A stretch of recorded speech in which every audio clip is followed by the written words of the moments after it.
pick on here.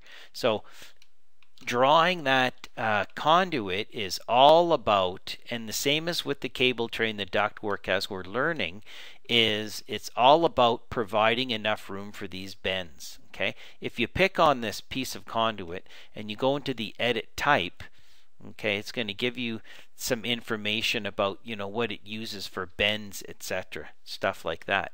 Okay, I mentioned earlier we're going to go back to here, systems, and under electrical settings, okay, we can go in and look at wiring, cable tray settings, conduit settings.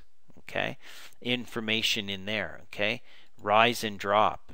Okay, single link line symbology, two-line symbology, sizes. Okay, those are the sizes that are on that pick list. And then load calculations you can have a look at, panel information. So conduit settings inside of there, have a look at that.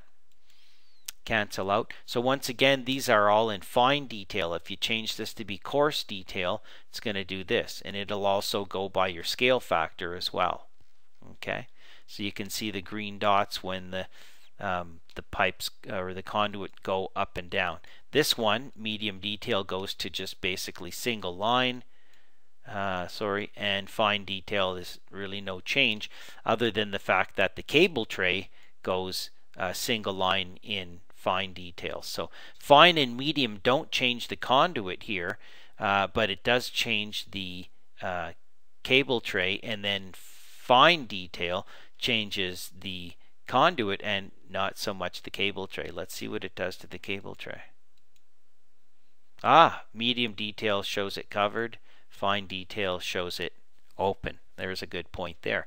And that would come into play, I suppose, if you pick on here and make it one of the ladder types as well. So if I hover, tab, click, and grab all those guys, I can change them. It's not letting me change them. Let's just use my modify and my... It's not going to do the fittings on the corners, interestingly enough. Oh well. Click out. Same thing as in here. Medium detail, fine detail. You're going to see that. Okay.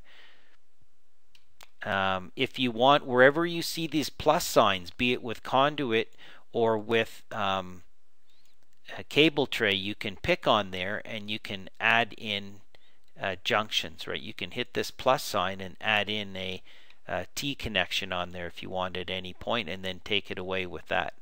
In this case, I think we just delete it. And then you can retrim these corners. And you can do that in a 3D view as well. Okay, if things do line up. Okay, click on this elbow here. We can go in and say trim this guy and this guy. Oops, trim.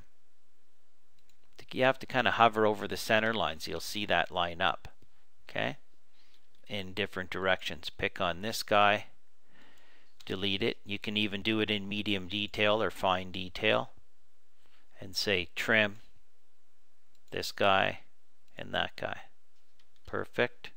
Okay, so remember that if it does not have enough room to do the vertical transition, it will put in that gradual slope like this. That's what happens.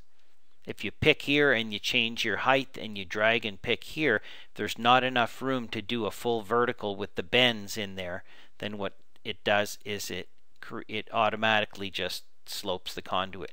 And we saw that as well with our cable tray. All right, cable tray behaving a little bit differently. So there's some good information on using and routing our conduit.